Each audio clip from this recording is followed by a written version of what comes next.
What up, you marks, and welcome to Paw Jobbers, baby. Yes, woohoo! It is Thursday, and we are ready to rock and roll and get through a ton of topics tonight. But first, who? There's another addition to the table. Charlie Martinez, repping Orlando, coming in. Charlie, say hi to the crew. Hola, crew. Generic hola. And your usual crew of flunkies. We have Brett rocking the John Cena t-shirt. Respect, baby. You got to earn it. You got to earn it, doggy. King Doozy. What's up, my dude? How you guys doing tonight? All right. Well, a lot of interesting things going on in the world today. So we got a lot to talk about. Obviously, there's some stuff going on, keeping people at home. So we want to make sure we're entertaining all of you and making sure this is super interesting. And so to start off with our normal segment, Ode to Felipe, we're going to Swerve Bro, where we ask each other random questions to start.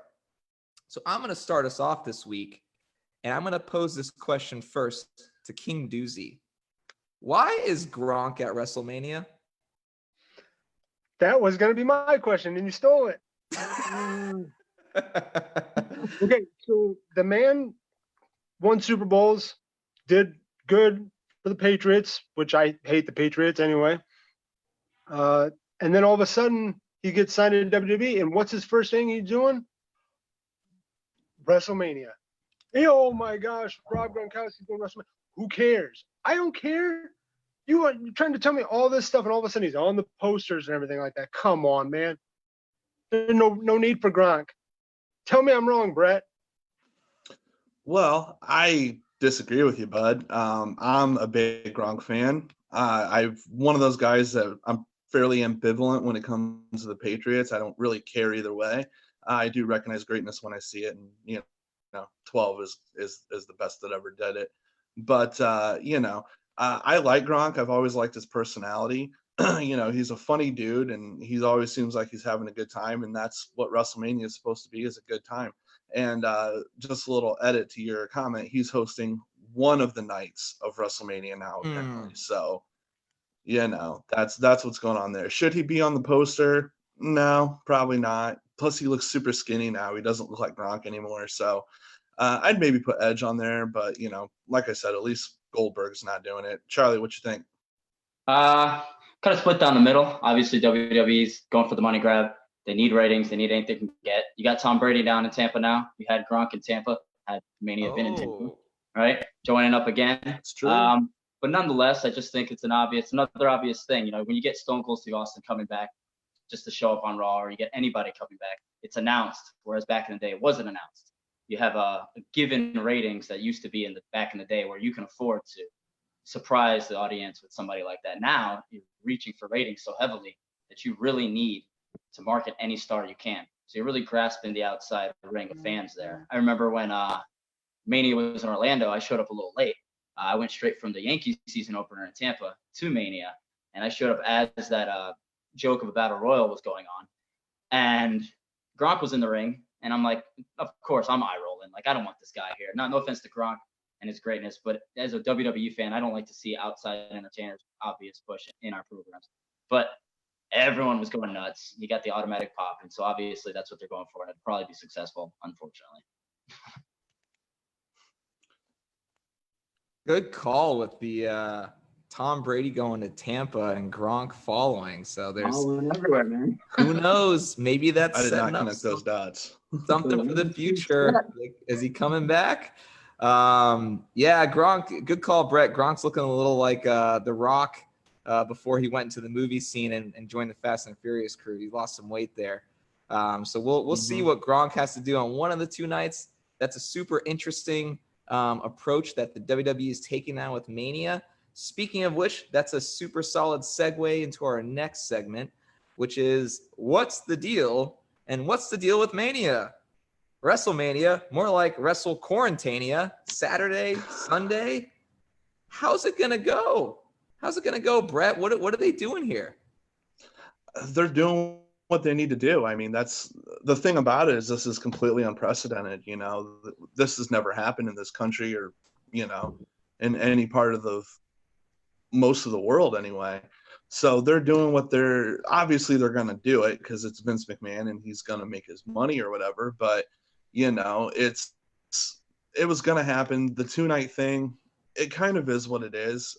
I'll watch it. You know, I don't know if I'll watch it all while it's going on, but I'll definitely be tuning in and out and everything. I mean, New Japan's done it with Wrestle Kingdom for how many years now?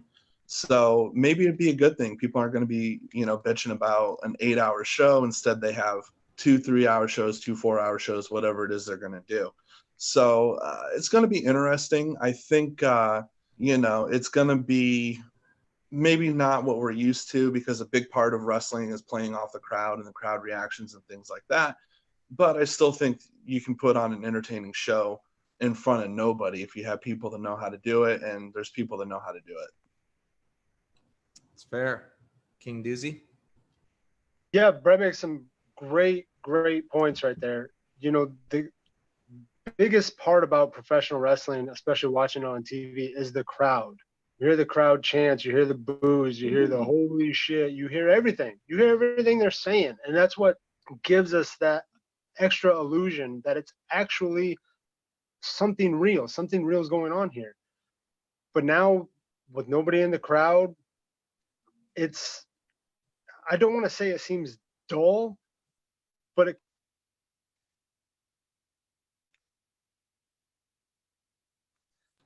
and you know, how I'm able to hear the ref more. How am I not able to hear the wrestlers more? You know, so it's just one of those things. I'm excited about it. I'm excited about every WrestleMania. But it's going to be different, and you know, like Brett said, we knew it was going to happen. We all knew it was going to happen. Vince McMahon, you know, but this is a big nut payday for those guys, and they don't want to miss it. And so, Charlie, what do you think? Honestly, I thought that this would have been a good time to insert a new style of pay-per-view and push back Mania. You know, you don't want to delay Money in the Bank or any of those big things, but you have so much built into the card in terms of Goldberg, you know, Reigns, whatever, right? And all these other matches that you really can't place on a minimal pay-per-view. So now your crowd reactions that he was just referring to it's such a big play on the audience. Like everything, that the vibe of WrestleMania, everything has to do with pop and the atmosphere. You're losing that when essentially you see all these other sport brands not really canceling outright things, but pushing them back. I think pushing it back would have been a better idea, and hosting something else at the Performance Center for now. Because no offense to what they have set up there, it is still a very pretty venue, a little smaller, no big deal, right? Because the seats are irrelevant at this point. But it doesn't have the same vibe. I still enjoy it because I enjoy wrestling regardless. But I think all those matches deserve the highlights of having fans, having an audience, and just being pushed back and still doing it Tampa anyway. Do you think that this will either negatively affect the pay-per-view buys or subscriptions to WWE, or do you think it actually will positively affect the subscription buys? Keep in mind, there's going to be a lot more people at home now able to watch. So what impact do you think it's going to have? I'll go ahead and I'll take this one first. I think it's actually going to have a positive effect on subscriptions and pay-per-views, because you look around, what else are people going to be doing?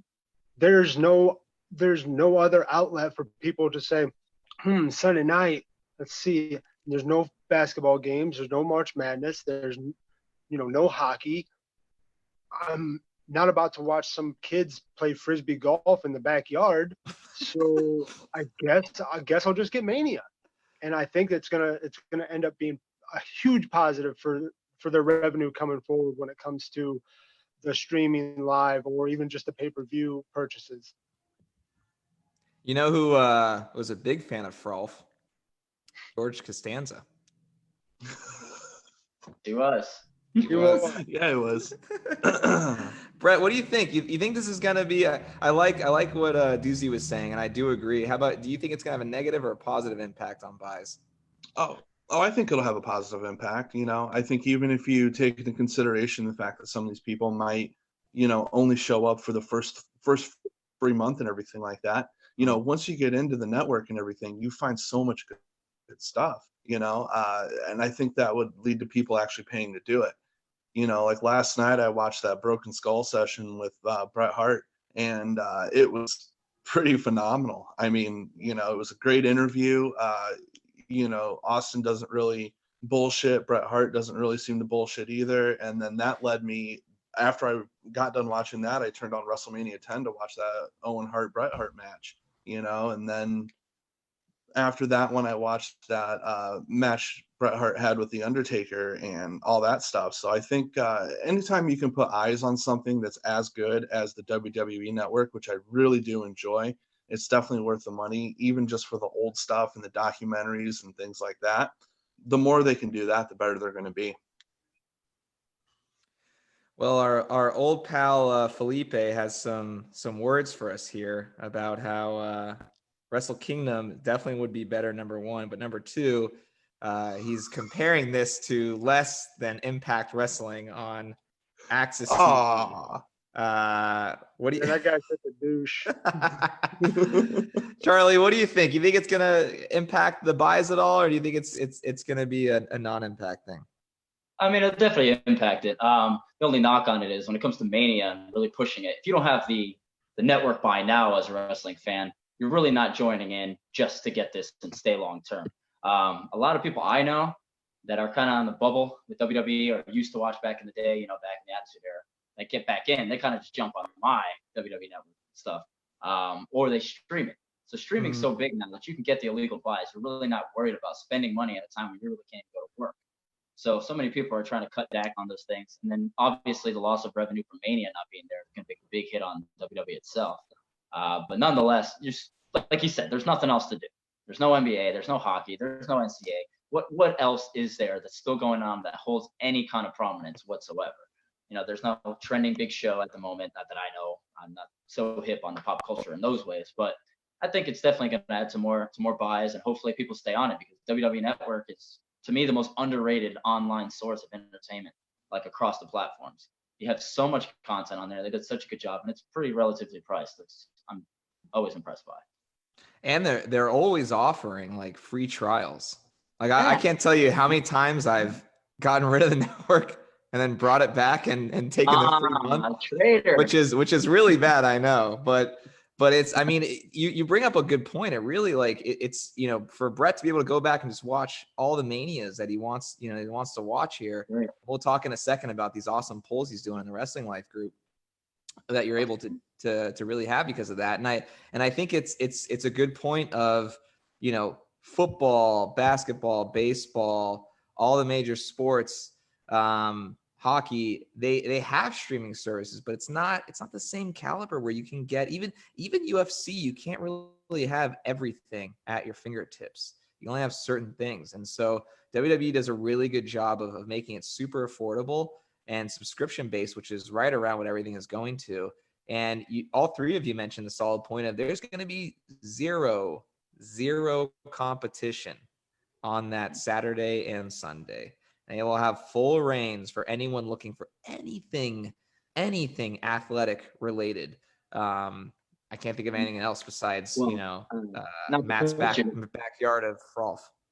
NBA just offered, I don't know if you saw, NBA offered free access to their streaming thing for, unseeable future or whatnot. So you can watch old games and things like that. And so many people have reacted on Twitter with me about how great that is. So imagine if you're a wrestling fan, you have access to that exact thing all the time if you have a network. Just like he said, going back to watching kill to watch the Seattle Supersonics. Right, and that's the difference. Game 2, Western Conference Finals. Well, and that's the difference between professional wrestling and other sports as far as the old school stuff. It doesn't age as well. I mean, you can go back and watch. I don't know how many times I've watched that, Iron Man match with Bret Hart and Shawn Michaels at WrestleMania 12. I probably watched that match 15, 20 times, and except for maybe Game 7 of the 2016 World Series, I don't think I've ever watched a baseball game more than once, and I love baseball. So it's just a different animal. Perfect. Yeah.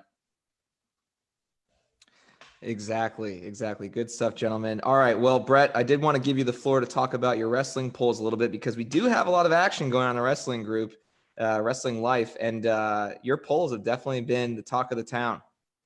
Yeah, well, thank you. Right now, I got the idea. I've always wanted to do like, and we've done this once or twice maybe. I wanted to do something where everyone that has a network watches the same pay-per-view, and we do a thread on it like we do when they're going on live.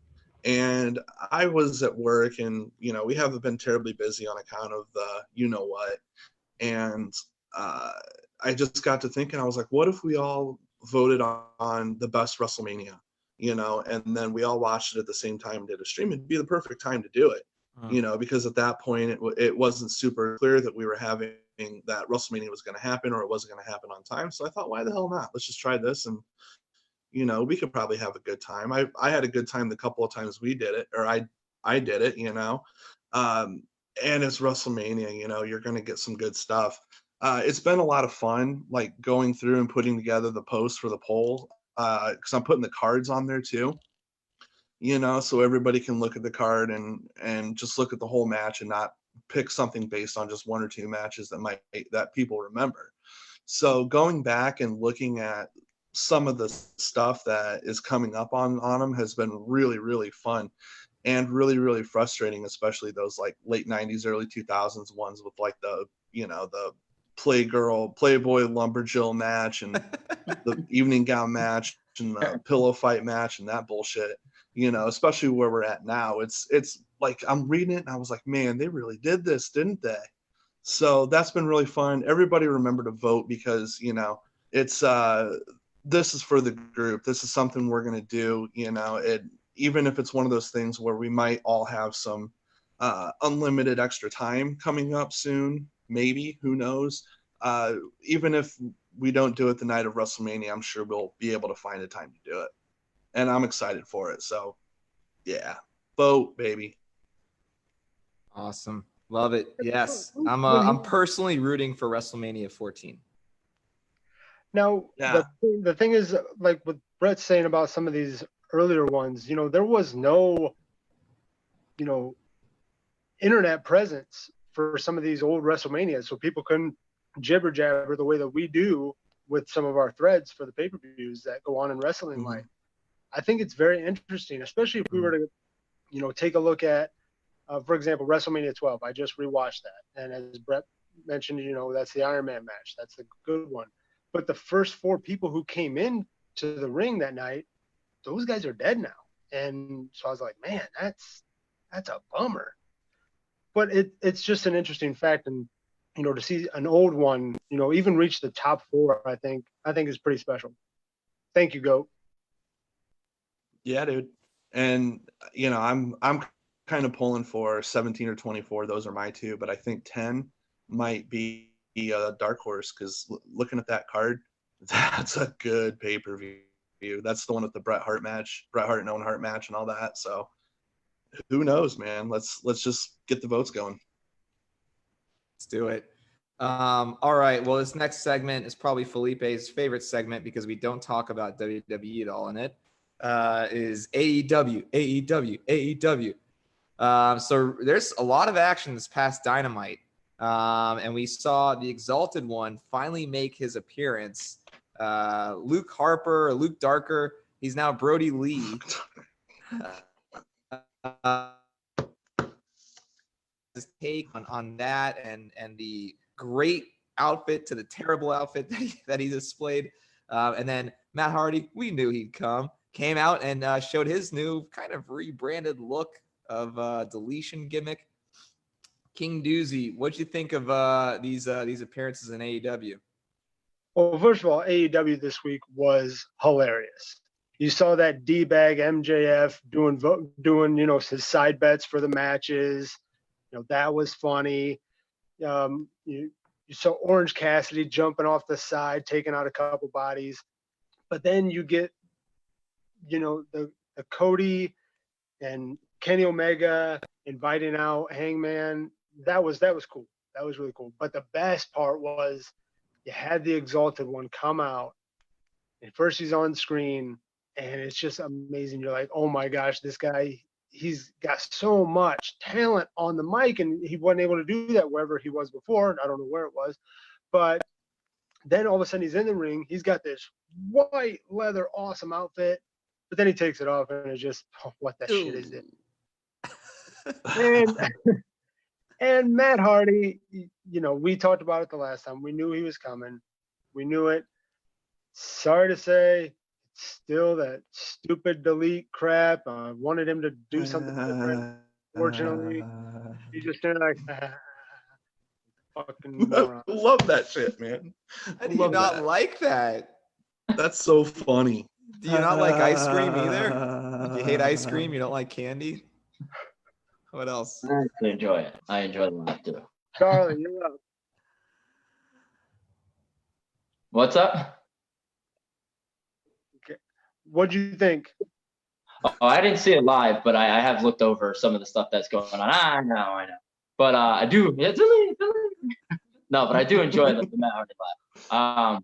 It's crazy for Luke Harper, you know, WWE name obviously, but that this guy has so much talent. They keep trying to show him, they keep trying to showcase him in WWE, but with this like broadened, you know, everyone has to get time in the push, and the show split. You just fell between the cracks. And now he goes over to AEW as the seemingly second feature guy, becomes the main guy, and Matt Hardy's like the secondary guy.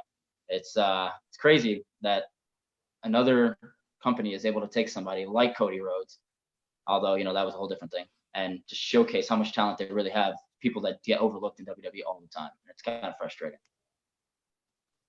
I was impressed with his promo he cut. I like, he's talked before, but I didn't think he sounded that great. But he, in his promo, I thought he sounded pretty good. It definitely, I kind of felt like it was a little bit of a ripoff of the Wyatt family, though. They had the light bulb hanging, and you know, he was, yeah, a little bit. You know, he's kind of like talking about erasing them, and really, I was just waiting for him to say he was the eater of worlds when he was talking. But I don't know. Like Doozy said, that second outfit was major woof. Felipe has said that before Luke Harper, he was Brody Lee. I would say before Luke Harper, he was nothing. But yeah, so now he's bringing back the Brody Lee gimmick, which you know is or the name at least, which makes sense. Brett, you know, what was your reaction to that? Did you pop in your room, or? I didn't watch it live either, but I have since gone back and watched the most of the show and everything. I like Matt Hardy. I've always liked Matt Hardy. I've always thought he was very underrated in the WWE, especially as a single. You know, I think he could have done better than what he did. I like the gimmick. Okay, the Broken Woken gimmick. It's cool. I love the laugh. He's entertaining. You know, that's the one thing. And you know, I'm all about. I'm shamelessly about the entertainment and wrestling and the promos and things like that. Brody Lee, I think he was also super underused in the WWE as well. You know, he was Edge and Christian were big fans of his. They talked about him constantly on their podcast. And you know, so I went back and watched a couple of his matches as Brody Lee, and damn, he was good. He was real good. And I think putting him with the Dark Order is a mistake, because the Dark Order is maybe the worst faction of all time, definitely the worst one going on now. And you want to put somebody like that with somebody that stands a chance, and the Dark Order is not that group to do that. I thought you about said the Dark Arts, and I was about to call you out on that. Well, like on Voldemort? Yeah. You're Wizard Lee. That would be an interesting outfit. So if he wore like some like black fucking rags or something, and like looked all pasty and shit, like that would be super good. Or I think he should come out. I think he should come out looking like Gandalf. I think that'd be dope.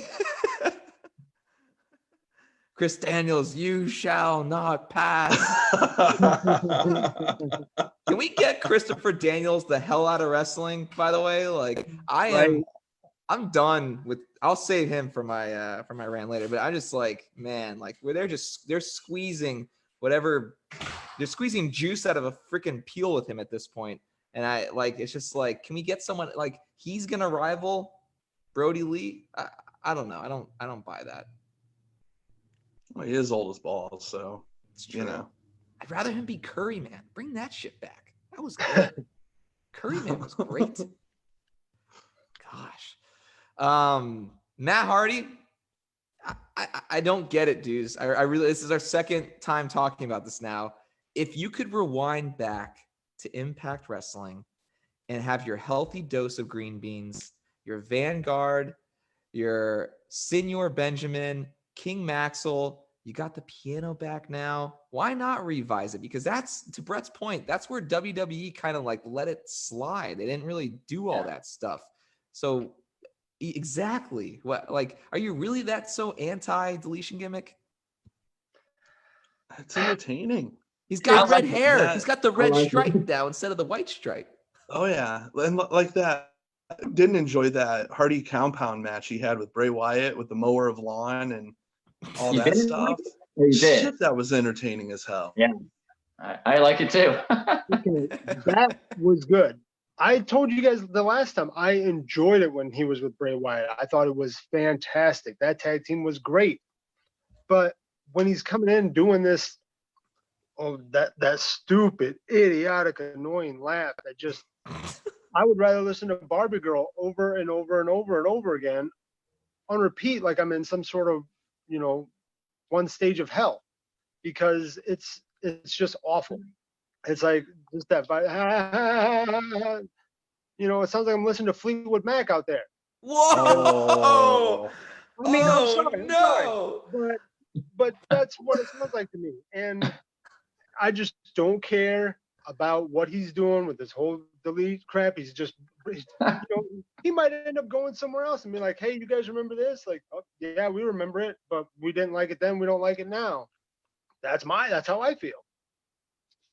You you didn't just break the fourth wall. You broke the freaking rock and roll wall. Hall of Fame. What are you doing? What, like Fleetwood Mac? I mean, I like Fleetwood Mac as much as the next person, but you hear Stevie Nicks, and that's exactly what his laugh sounds like. So, this is what happens when Becky Lynch has fans. This is exactly what happens. They cause people to just lose their minds. Yeah. Charlie? It's funny because I love the delete thing. You probably wouldn't enjoy it, Doozy, but we have a Orlando City. We go to all the games, and I sit in the wall there with the crowd. And anytime there's a bad call, a bad card, or anything, I got like 2 or 3 rows that now go with the delete. Nice. It's starting to catch on, and I'm like, man, I started that. We're trying to get this deletion thing going on. So now I get a whole section, maybe like 30, 40 people that get the delete chants going anytime there's a bad call. And I'm like, yeah, we're gonna have to send King Doozy right to the ultimate deletion if you can't get on board with this. What event are you doing this at? Charlie, what event are you doing this at? Orlando City games. There you go. It's Orlando soccer. City? It's Okay. So something nobody cares about and something nobody watches anyway. Do you know how hard it is to get a soccer chant started, like organically like that? That's kudos, bud. It's taking me about 3 years to get this going. It's called soccer here, okay? Did I say soccer? Or did I say nobody football? watches it. Nobody cares. I'm a huge soccer fan, so I won't get into that conversation on this note. But man, the delete thing it's great. I say it every day. Well, yeah, for the 25 people that are watching the game live, yeah, it's probably great for you guys, but I mean, it's bigger than the WWE crowd yesterday. Tuesday, I'm not gonna lie. I lived in Massachusetts for 8 years after I went to UCF. When I came back, like I think the same as you, but when I came back, people are nuts about Orlando City soccer here. It's like you have bumper stickers, they have flags, they shut down all of downtown Orlando. It's wild. So and our team's not even good. And I'm from Massachusetts. Yeah. I mean, I guess that's where you are. But I'll go watch the kids play frisbee golf out back. All one Becky Lynch fans will join you. There's a lot of us out there, man. We love our frawl. So we might have had our soundbite of the day already with Doozy knocking Fleetwood Mac.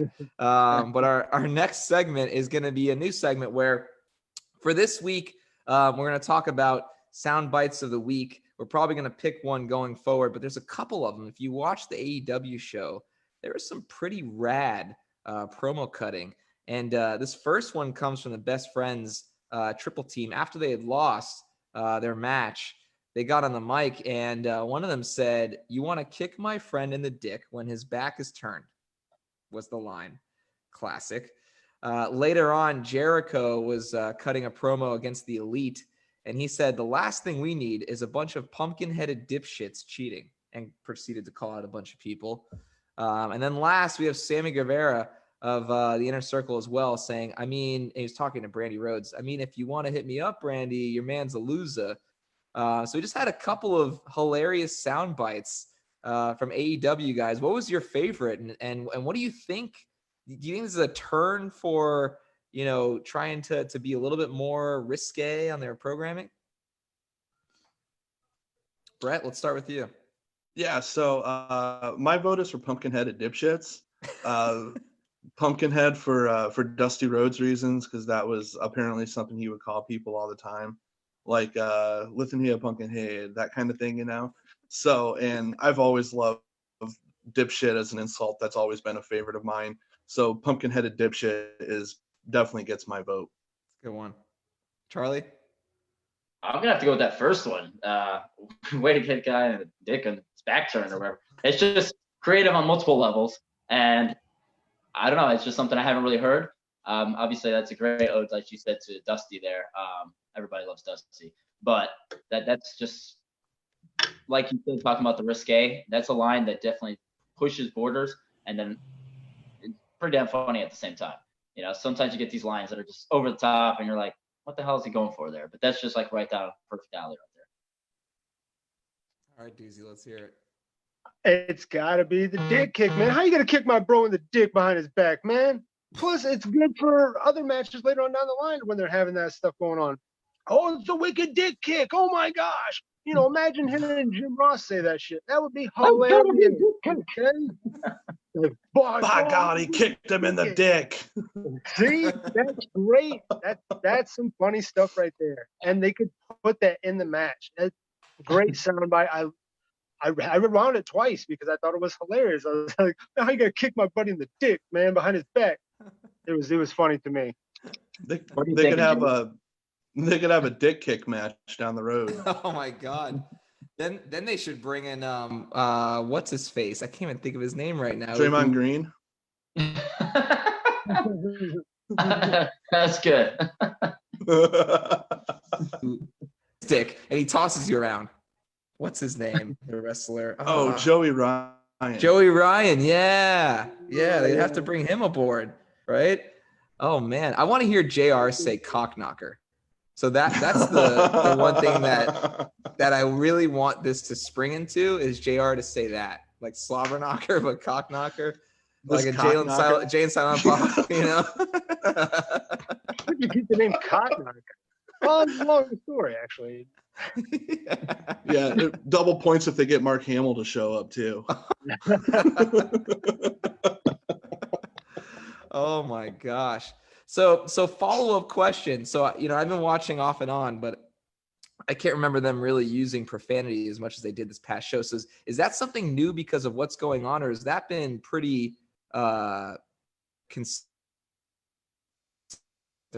program? I honestly think it's something, that they're starting to do. They don't have to pander to crowds coming in. They can do and say what they want on television. How many kids, young kids know about AEW right now? To be honest with you, I think they're going to their main audience, which is, young adults, people who know these people, and they're like, yeah, let's have a little bit of profanity. Let's have a little bit of blood. Let's have some fun with it, Yeah. Because we don't need to be this PG organization that those people up there are doing. So that's my perspective. Cool. Well put. Charlie, That was well put. There's not even much to add to it. I'm much like you, Jake. I kind of keep up on every other show basis, or 2 or 3 in a row, and then I miss a few. But as Doozy just said, that's exactly right. They're pandering to the audience that they know that are truly the people they're going for. They're sticking with it. They're allowed to say it. It's working, and it's definitely given a little more edge. That you look at WWE, it's more of a family-friendly show, and this is taking it back to that little bit of attitude era where you got some edge going on, and it's working, and I like it. So good stuff for them. Yeah, and I think shit is becoming socially acceptable, which I am just thrilled about. I thought, didn't Shayna Baszler say shit at one point too on their show or something? But MJF has definitely said shit. I'm a big fan of the word shit. I think it's great. You can use it to describe so many things. It can be used, this is bullshit kind of thing, So I'm all for shit being socially acceptable. All for it. Didn't South Park, was it shit that South Park said 200 plus times in an episode? Yeah. Mm-hmm. God, they're so ahead of their time.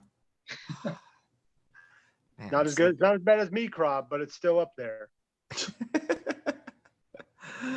Oh man. All right, cool. Well, that's our soundbite of the week discussion.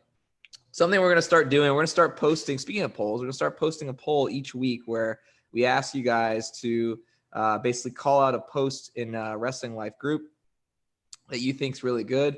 And then we're going to vote on that, and we're going to talk about it in all of our future Pod Jobber podcasts. And so this week we picked one that we saw that we thought was pretty relevant. So in Wrestling Life, Donald Wolf, he's really good about posting things that you don't see or hear in articles related to wrestling. And he posted one where Jerry Lawler said piped in reactions would help these crowdless shows. So my question to you guys is, who's doing it better? Is WWE handling the crowdless theme better with not having anyone and just promos mixed in with some Royal Rumble footage? Or is AEW doing it better where they're having actual wrestlers ringside and some stuff that's incorporated into the show, like the MJF gambling thing? So Doozy, I'm going to start with you. What are your thoughts? Well, first of all, when you take a look at, the WWE, they're very professional. We all can agree on that, and how they are with who's ringside, who's being, a guest commentator, who's going to interrupt someone. But you take a look at something they did, with Michael Cole and Roman Reigns, it seemed like a, very Barbara Walter-esque type of interview. And I wasn't feeling it. I wasn't feeling it. Now, if somebody was ringside, say Seth Rollins or somebody saying, "You suck," something like that, that'd be hilarious to me, which is what AEW is doing. And they're doing it great. Having guys gamble. Imagine if they were there, chucking back some beers if they already got done with their match, and they're having fun, high-fiving, throwing stuff at other wrestlers. That's entertaining to me. And that's what AEW is doing. WWE needs it. They had Triple H. I don't know if you guys caught that, but Triple H did wonders for that nothingness, okay? Did great. And I want to see more of that. I want to see them up their game a little bit. And I think that they'll take a look at AEW and think, yeah, we could do this better. Charlie? Yeah, I agree. I definitely go with the AEW.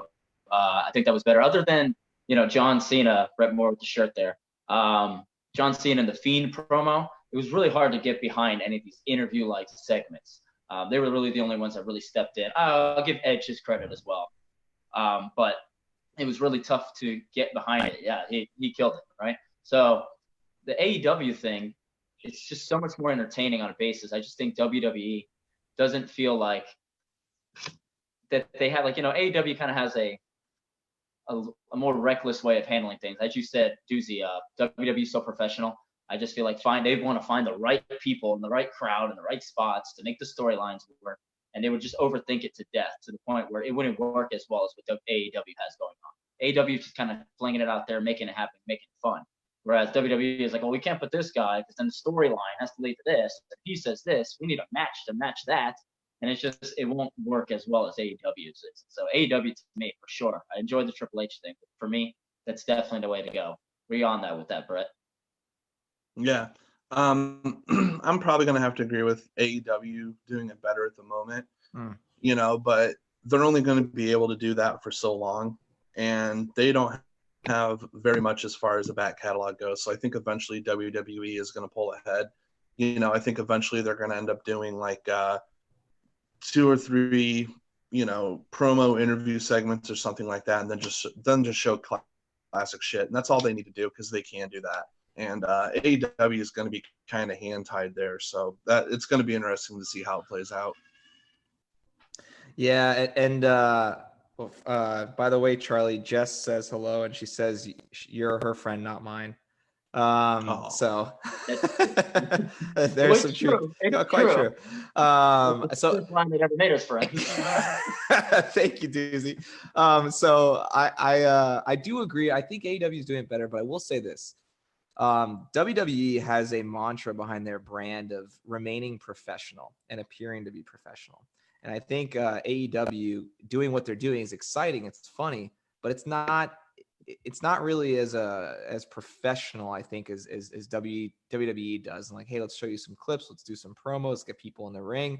Everyone's wearing suits. You know, they have that kind of brand element that they want to keep up with. So that's probably why they wouldn't go this route or pump in fake crowd noise.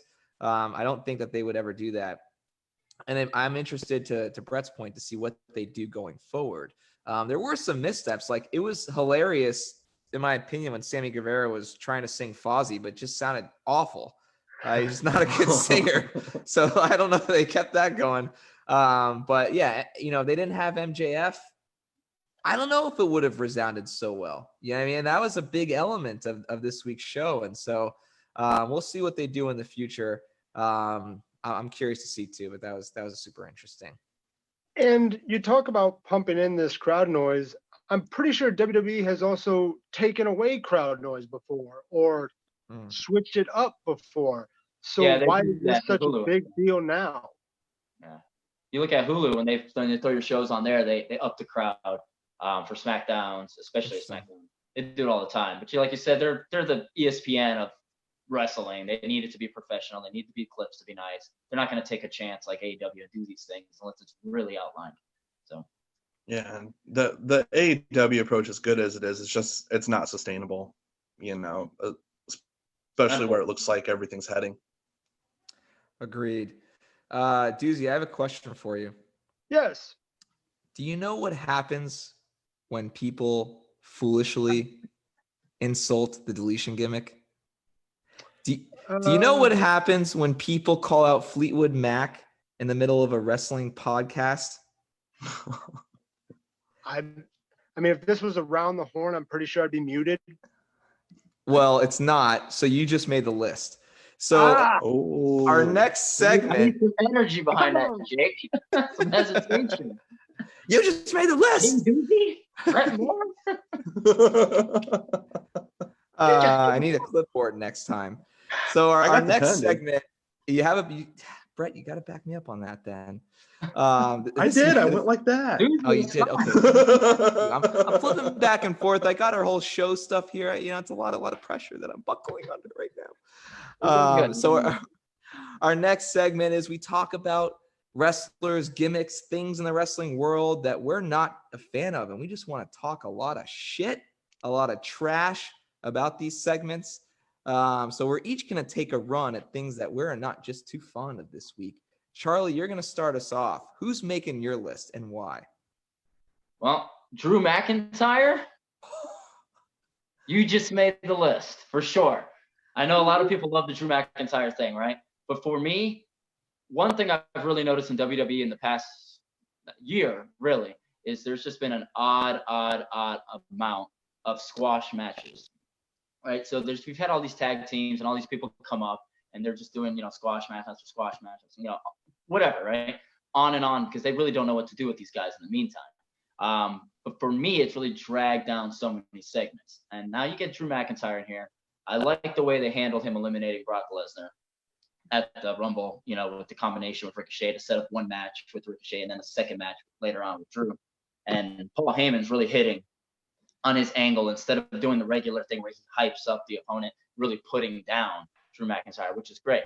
But for me, it's just a little too Romanesque when it comes to the feel of this is going to be our guy. We're going to push this dude. We're finally going to go with him. I enjoy him. He is shown more personality, and he's being a little more, almost kind of like when Big E first came up with Dolph Ziggler, and you had Big E just being the quiet bodyguard, and then eventually they started putting him in little moments where he can kind of showcase the personality and trying to show that he's a little more than just that.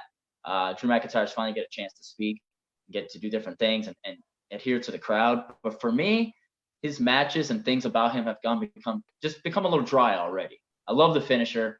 I mean, I don't hate the moveset overall, but it's just so expected now that it's just getting bored too fast. It's just too much of the same over and over again. So for me, he's making the list. And just for Jake, I like Baron Corbin more than I like Drew McIntyre. This guy the fuck out of here. Yeah, who invited this guy? Now since day one. Brett's clicking. They're clicking their pens. They're not a fan. They're not a fan. Charles Martinez, you just McIntyre's boring to me. I can't get with it. I'm sorry. It's dull. It's dull. I Once you get the applaud title, you. I personally love Drew McIntyre. Like we said. Whoa! The crowd goes wild. Yeah, the crowd goes wild. An alien just attacked my house. Face Drew McIntyre is no good, and we talked about it last week. It's just not good. It's not good. Doesn't land, and I think the continuing of the gimmick of I tried to make it here so far, now I'm here. Like I don't want to hear it anymore. I don't want to hear that you've had struggles, trials, and tribulations. I want to hear you rip Brock Lesnar a new one. I want to hear you rip Paul Heyman a new one. Rip them a new one. Rip the fans a new one. Say, they don't deserve to be cheering you, whatever the case is. Like make it spicy. I don't know. That's same here. Yeah, how are you going to make Brock Lesnar a babyface though? That's not going to happen. So, well, you could do the anti-hero versus the anti-hero angle. I think they've done that in the past, especially with no crowd. Yeah, that's a good point. Yeah, but Brock Lesnar he's a heel. He can only ever be a heel because he's Brock Lesnar. Everybody knows what he's about, and it's impossible for him to be a babyface. Listen, Brock is more over than Red Rover. I think he's top of the chain. You could make him. You could do whatever you want with him because he's mega bucks, especially around Mania season. Mega bucks. I gotta go with Brett Moore here. You can't make him a babyface. I'm not complaining that we need to make Brock the babyface in the situation. I just think I always think ahead, and that's a problem with me as a fan. I'm already thinking, what's the next thing, or what are you gonna do with this? And for me, it's just I'm already bored of the Drew McIntyre angle because I already think going forward, I don't like him as a dominant babyface champion. I would rather him be a dominant heel-based champion. The way I see it, you look at the past opponents Brock has faced. Let's talk about look at Braun Strowman, Goldberg, Kane, these types of people. These weren't necessarily baby faces. These are just monsters. So it's trying to see who's the baddest of the bad. Who can be more ruthless? Who can be more, I hate everybody, I hate you, look off, this stuff, That's what I think that's what they're trying to do. And I'm actually enjoying it. I don't see Drew McIntyre as a babyface. I see him as a monster who's going to go in there looking to dominate Brock Lesnar, even though he probably won't. But, it's still that's what, you talk about overthinking. This isn't Arkham's Razor or anything. You just go in there with the mindset like, hey, these are guys that are looking to destroy one another. They're both monsters. Yeah, that's a great argument. I really don't have much to that other than the fact that you got Drew McIntyre doing the 1, 2, 3 as he's prepping to do his kick, and it kind of panders to the crowd. But if you booked it in the way you're saying, where it's just the badass of the badasses, then all of a sudden it becomes a bigger brawl, and it makes me not do the thing I'm doing already. So I would say definitely a good point, Dorsey. Dorsey there. My bad, Dorsey. See King Dorsey, and sometimes I think Ken Dorsey. Deucey.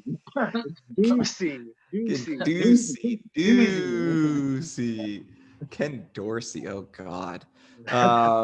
So can we, while Brett is figuring out his technological difficulties and getting back in, can we just pause for a second and talk about, there he is. He's coming back. There he is. No.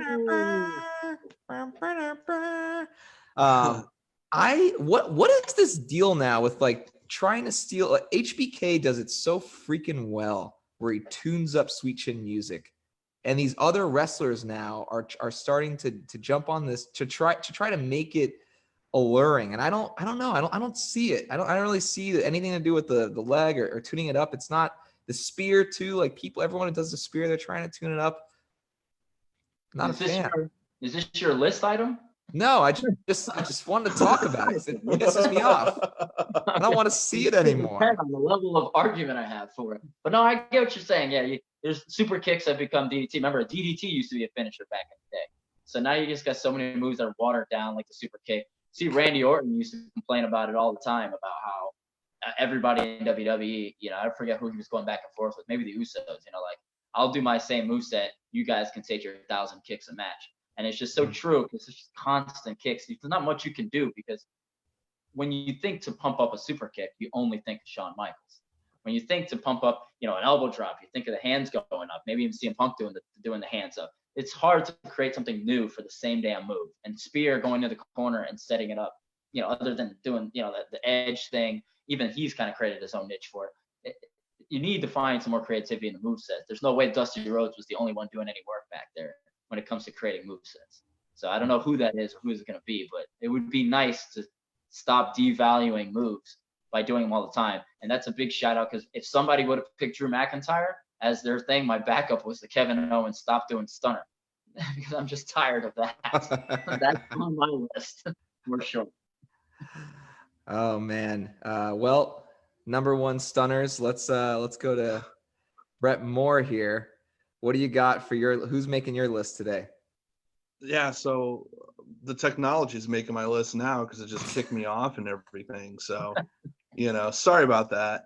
I've already mentioned it before, but it's definitely the Dark Order. I'm not digging it. I don't get it. It's, like Charlie said, it seems a little bit Wyatt family-esque, and definitely putting Brody Harper in there doesn't help that image and everything. It's there's nobody's into it. It's the other thing too, because this is one of those things they've been having since the pay-per-view before they were on television, and it's been consistently one of the least popular parts of the AEW shows, along with the Midnight Collective, which they frickin' axed to get all that stuff out of there. I don't get it. I don't think it's entertaining. As much as I like Luke Harper, I like Brody Lee. I can't wait to watch him wrestle a match or four. It's just the other guys suck. They don't look like wrestlers. I'm just not into it, man. I don't know anybody who actually is. Then again, I didn't know anybody that seriously liked Baron Corbin until about 15 minutes ago. But here we are. So that's what I'm shitting on today, man. I don't get the Dark Order, and I think that if AEW is going to be a better show, they should start by getting those guys the hell up out of there. Do you think it can be saved? Obviously, you don't believe Brody Lee can save it. Do you think it can be saved, or is it time to just move on? They should have moved on a month ago, man.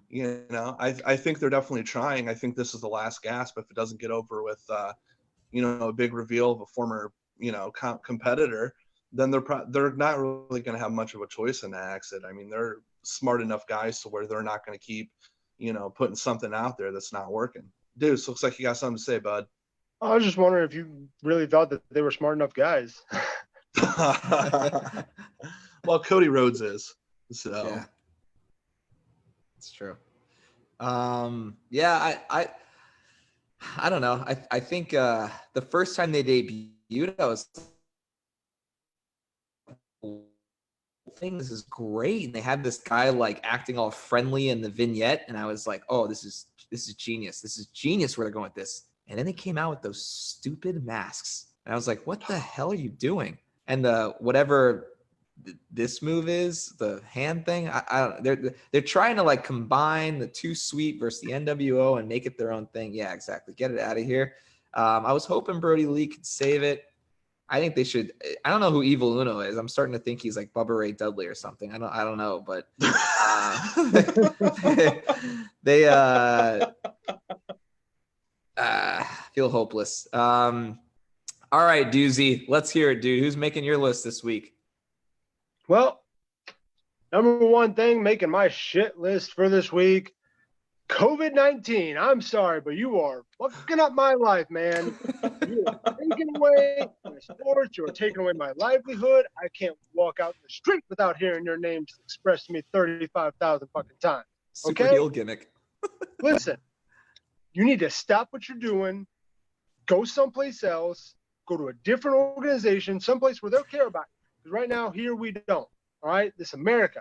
We want our sports. We want our freedom. You're taking that away.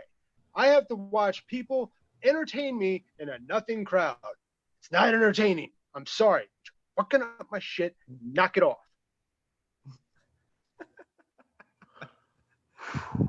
Can't disagree there. Yeah, is the coronavirus overtaking MJF as the best heel in the world right now, or what's going on there? Oh, yeah. Oh, yeah. It goes COVID-19 and then MJF right there. COVID-19. Are they? They're like amassing a faction now. I mean, they are between the H1N1, COVID-19, bird flu. Like it's just all like super Swine stable. flu. Yeah. Toilet paper tombstone. Oh, nice. What would be COVID-19's finishing move if you had to book it? Oh man, Brett had a great one right there. Just dropped it in on us, man. Toilet paper tombstone. Toilet paper tombstone. Give you a thumbs up for that one. You earned it. Thanks, Solid. bud. First one of the night. Oh man. All right. Well, I guess we'll move on to who's making my list. Murder Hawk Lance Archer. Looking like fucking Jafar's version of the genie in Aladdin. And he's got this stupid red braid thing down his neck. You know, Braun Strowman is rolling over, more like Braid Strowman. Jake the Snake Roberts has come back and he promised us, Cody, there's some guy that I'm bringing that's going to fuck you up. And he brings out this moron who is really just looks like a rejection from the Wyatt family. And then they show this like ridiculous vignette where he's destroying a mini Sheamus. And then he's like out in like this yard with a ring with like 50 guys. And they have like, it looks like a cross between B-Rabbit from 8 Mile's mother and the landlord from Kingpin meets Joe Dirt's sister holding ring cards up. And you got I think it's Hornswoggle who's managing the event with like a jester's thing. It looked like something after a freaking, like an after fair carny party or something. It was just, it's so bad. And this guy does all the cliche moves. And I just sat there and I was like, what is this? What is this dog shit? Why are they doing this? You know what I mean? Like it's so unneeded. You have Jake the Snake Roberts finally back after his alcoholic addiction. He's speaking great. He's doing great. And you give him this idiot and it's just this monster gimmick guy. And you know, I can't do it. I can't do it. Please cut the freaking braid. What is that thing? Like, I don't want it. And so, you know, I don't know what they're going to do with it. They're going to try and for some reason he's up against Cody too. And Cody's got a whole nother storyline right now. So why are they bringing him into multiple storylines? Like That makes sense. Makes no sense. Bring back the Shockmaster. The Shockmaster. Shockmaster.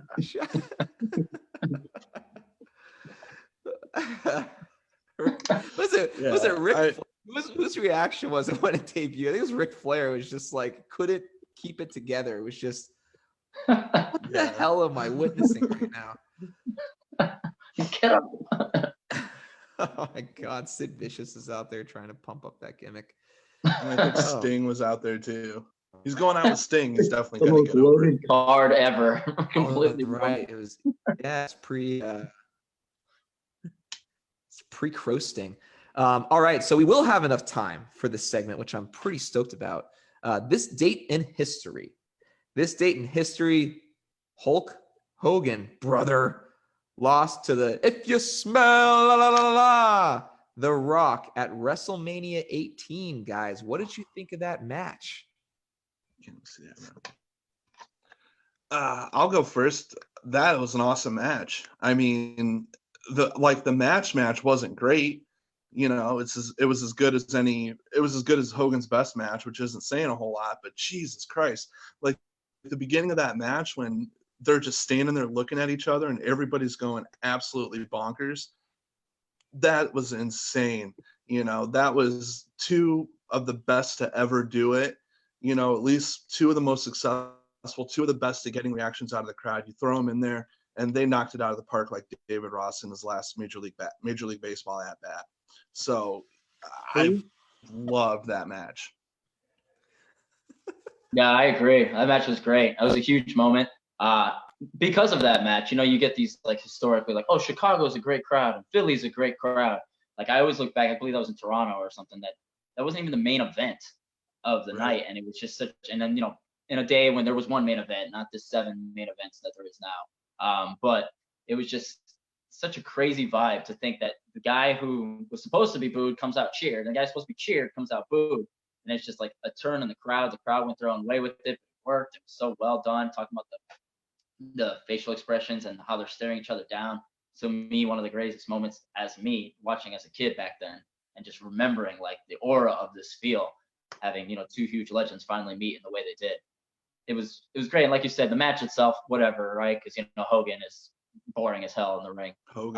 But nonetheless, still a great match. I think the right guy won, and it was just overall very, very well done. Probably the stolen, you know, moment of the night. I mean, you guys are both right here. The build up to it, you know, you had the weeks coming in, you know, Hogan was just, you know, Hogan, okay? Then you got The Rock coming in, and I got to give it to the guy. He's one of the best talkers on the mic, you know. And then all of a sudden, their music comes, they're both in the ring, and it's just a stare down. You have The Rock looking this way and everything else, and Hogan's just staring them down. Then they get into it. You know, Hogan, 50 years old, okay, way past his prime, all right? You know, his best move in the past 20 years has probably been that finger point of death, and that was, you know. Too soon. But, you know, not too sweet. Guys, too sweet. You know, The Rock held him throughout most of that match. I think we can all agree on that. But the way it went down, the way it ended, the right guy did win. I mean, it had to have been The Rock because, you know, Hogan's our American hero, but The Rock's the guy that we needed at that point in time. There it is. I agree. It was that stare down. You guys called it out. Yeah, brother. Oh, that was so good. So good. Oh man, I could watch that for like an hour straight. Just they just there and stood stare there at each other. Yeah, dude, they stood there and just looked at each other for like 10 minutes. And everyone behind them was going bananas. It was nuts. I'd never seen anything like that before. It was perfect. Ever. That was so good. That was great. And that's the stuff like between that moment, between, you know, Ric Flair and Shawn Michaels, the capturing of the tension and building it up, and then Mania. I think it goes back to our original segment where it's like we're not gonna have that at this Mania now, where Edge and Orton. That's what we're gonna be waiting for. We're gonna be waiting for that magical moment, and it's not gonna happen because we won't have fans there, and that's what contributes to it. And so, you know, what's that, Charlie? I said they got to push it back, man. I would rather them push it back a couple months if you have to than miss out on these big opportunities you built up all this time for them. Yeah. Can they push it? Like, yeah. Everything's being. It's Vince McMahon. Vince McMahon can do what he wants. Have you seen his dick? The grapefruit's pal. Goddamn. Trish Stratus has. This is good. The man shirt that's a Vince McMahon shirt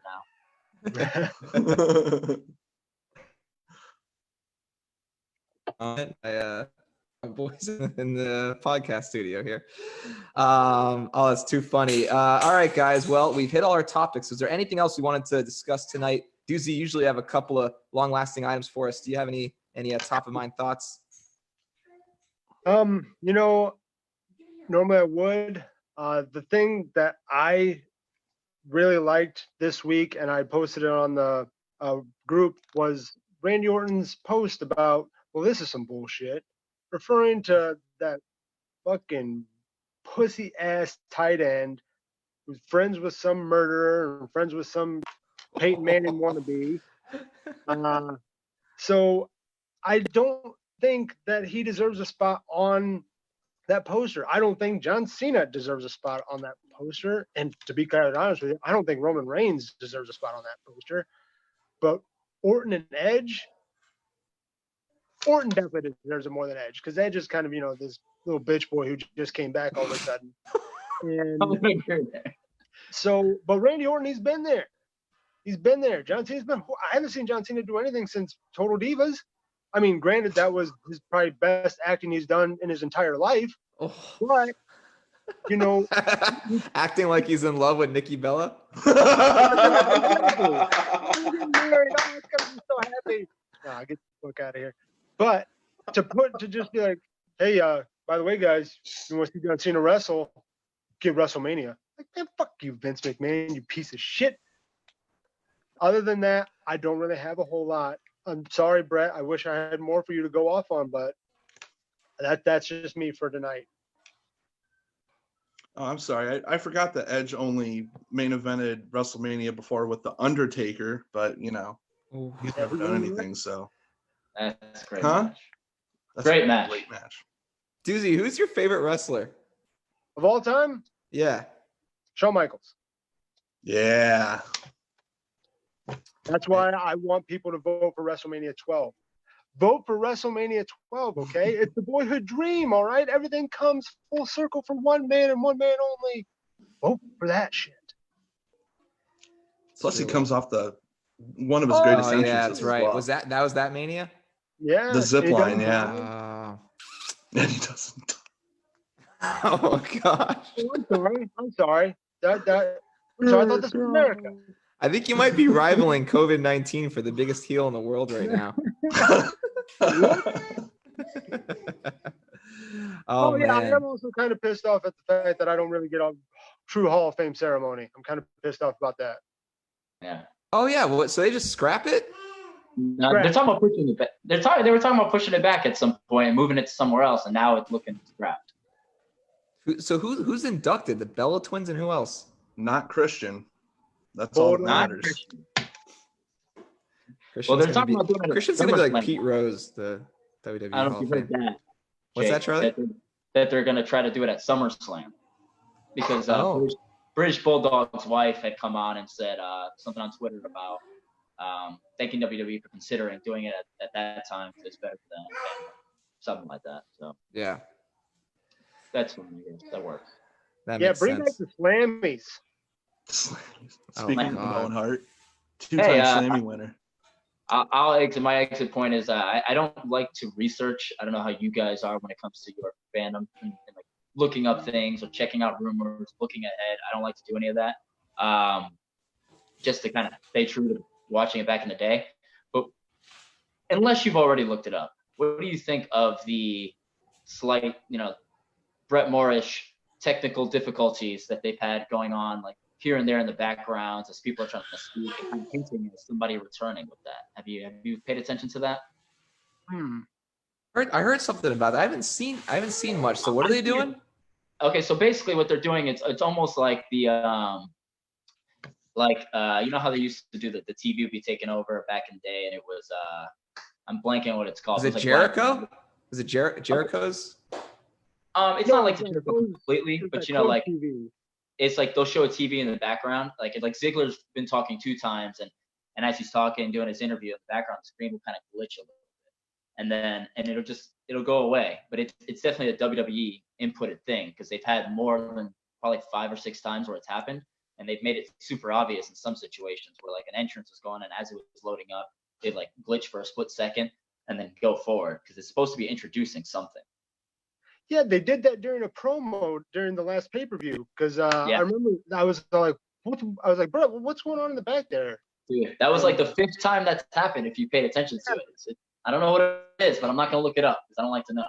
Yeah, they made that real super obvious. That one, yeah, they did. You think it's CM Punk? Is that what Brett Moore? You think it's CM Punk? I'm just trying to people- start an internet rumor. That's a lot of people have hinted towards CM Punk because of the how it started with the screen. Yeah, it makes sense. That's the thing, it better not be Paige. Obviously, Oh God. Give Watch me him another comes back crap tomorrow. But Watch you know, it be that like aside- Kevin Nash or Hulk Hogan or something. oh, I guess it could be because of the NWO music. Yeah. Yeah. Jericho. No, I'm just kidding. I don't No, know. sure. Like I said earlier, this week, CM Punk went to Twitter and said, he's been getting texts from somebody begging him for a match at Mania. And Yep. so, Yeah. He keeps staying on the fact that he says he has never been approached, and it's odd to me because he keeps saying it so often that he's never been approached with a day, with a certain contract, with a match, with anything in particular. They always just come at him with, "Do you want to wrestle again?" And therefore he turns it down. He said that he would love to wrestle Daniel Bryan or John Cena. He would definitely pick those two to wrestle with again because he loves working with them. So I'm just like, why don't you have a CM Punk Daniel Bryan match yet? Like, why don't you have a CM Punk John Cena match yet? Fine, I'll take that. Even if he has to do a Jackie Chan finisher or whatever garbage he did when he came back that last time, I'll take anything at this point because I'm a huge CM Punk guy. I think they really missed the mark. They could have had like an Austin Rock rivalry with Cena and CM Punk. They really missed the boat on that. Yeah. I mean, I don't know much about this, but just hearing what it sounds like, I mean, that'd be wicked interesting. I mean, what better way? I mean, CM Punk came back for Fox for the stupid little after SmackDown thing. So I think like this would be better. I think WWE, they feel like at this point that they don't need him and they don't like the bad press. And maybe that's why they haven't reached out with specifics if they haven't. I'm shocked that AEW didn't throw any amount of money and everything they could at him. And I mean, they texted him, which was I guess a bad call, but that seemed to me like an obvious capture there. Well, for you, Doozy, COVID-19 just canceled the most recent backstage WWE thing, whatever. That's CM Punk was supposed to return on that. oh man, there's another one. That motherfucker. COVID with the delete. I'm not waiting until May 1st now because of that guy. Oh man. All right, pod jobbers. Well, tonight was a great episode. We did the Fatal 4-Way, which we'll continue to do. I hope everyone stays safe out there and is hoarding everything they can possible to stay alive. COVID-19 is ruining everyone's gimmick. And so there it is. We'll see if CM Punk makes an appearance. But until then, thanks for joining the show and have a good rest of your night. Wash your hands. Wash your Wash your hands. CM Punk, wash hands.